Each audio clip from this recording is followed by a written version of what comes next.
안녕하세요. 수락세무회계입니다. 부모님이 갑작스럽게 돌아가신 상황, 경향임 없으실 겁니다. 그런데 세금 문제는 잠시 미뤄둘 수 있는 일이 아닙니다. 상속세 신고는 상속인이 반드시 해야 하는 의무이고 신고 기한도 정해져 있어 자칫 실수하면 가산세까지 나올 수 있습니다. 그러나 막상 세무 상담을 받아보려고 해도 무엇을 준비해야 하는지, 어디서부터 시작해야 하는지 막막하실 겁니다. 그래서 오늘은 상속세 상담 전에 꼭 준비해야 할 핵심 자료를 구체적으로 알려드리도록 하겠습니다. 상담을 시작하면 제가 가장 먼저 묻는 질문이 있습니다. 상속 재산이 얼마인가요? 그러면 안심상속 원스톱 서비스를 통해 확인된 상속 재산 내역과 채무 내역을 보여주십니다. 하지만 이 정보만으로는 부족합니다. 왜냐하면 안심상속 원스톱 서비스가 상속세 신고에 필요한 모든 정보를 알려주진 않기 때문입니다. 그렇다면 상속세 가세가액은 어떻게 계산하는 걸까요? 상속세 가세가액은 본래의 상속재산에 상속재산으로 간주되는 보험금, 퇴직금, 신탁재산을 더하고 여기에 추정상속재산과 사전증여재산을 더합니다. 이게 다가 아니고 여기에 공과금, 장례비용, 채무를 차감해 줍니다. 여기서 특히 중요한 것은 추정상속재산과 사전증여재산입니다. 사전증여재산이란 피상속인이 이미 증여세를 신고 납부했더라도 상속인에게 10년, 상속 외자에게는 5년 이내 증여한 재산은 상속세 가세가액에 다시 합산하여 상속세를 계산합니다. 물론 납부한 증여세는 상속세에서 공제를 해줍니다.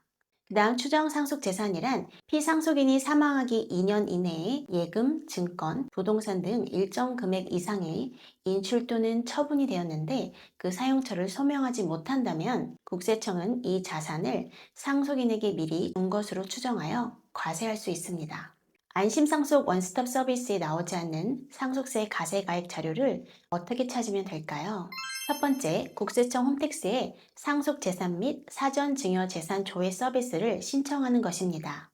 상속인 중 한 명이 다른 상속인들의 동의를 받아 신청할 수 있고 처리 기간은 약 7일 정도 소요됩니다. 10년 이내에 상속인에게 증여한 재산, 국세청이 파악한 상속재산 목록을 확인할 수 있습니다. 하지만 신고하지 않은 증여와 최근 2년간 재산 처분 내역은 알 수 없기 때문에 두 번째, 10년치 금융거래 내역을 은행과 증권사에서 받아 피상속인이 생전에 증여한 내역이 있는지, 출처를 알 수 없는 자금이 오간 적은 없는지 확인해야 합니다.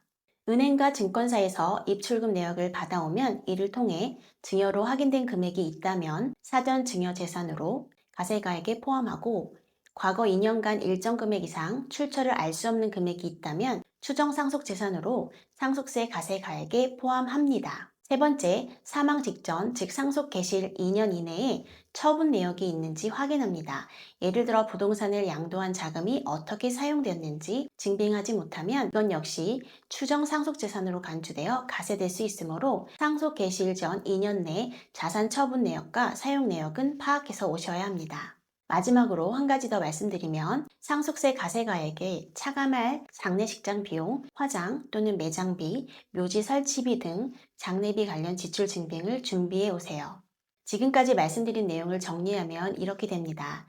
안심상속 원스톱 서비스로 기본 재산과 채무를 확인하고 홈택스의 상속증여재산 조회 서비스로 국세청에서 입수한 상속재산 가액과 대조하여 빠진 상속재산이 있는지 검증하고 신고된 사전증여재산을 조회합니다. 그리고 10년치 금융거래 내역과 2년 내 자산 처분 내역까지 준비하여 사전증여재산과 추정상속재산을 파악합니다. 마지막으로 지출 증빙이 있는 장례비를 차감해 주어 최종적인 상속세의 과세가액을 계산합니다. 혹시 너무 복잡하게 느껴지신다면 안심상속 서비스 조회 자료만이라도 챙겨오세요. 상속재산 목록은 제가 함께 정리해 드리도록 하겠습니다. 오늘도 영상이 도움이 되셨길 바라겠습니다. 시청해 주셔서 감사합니다.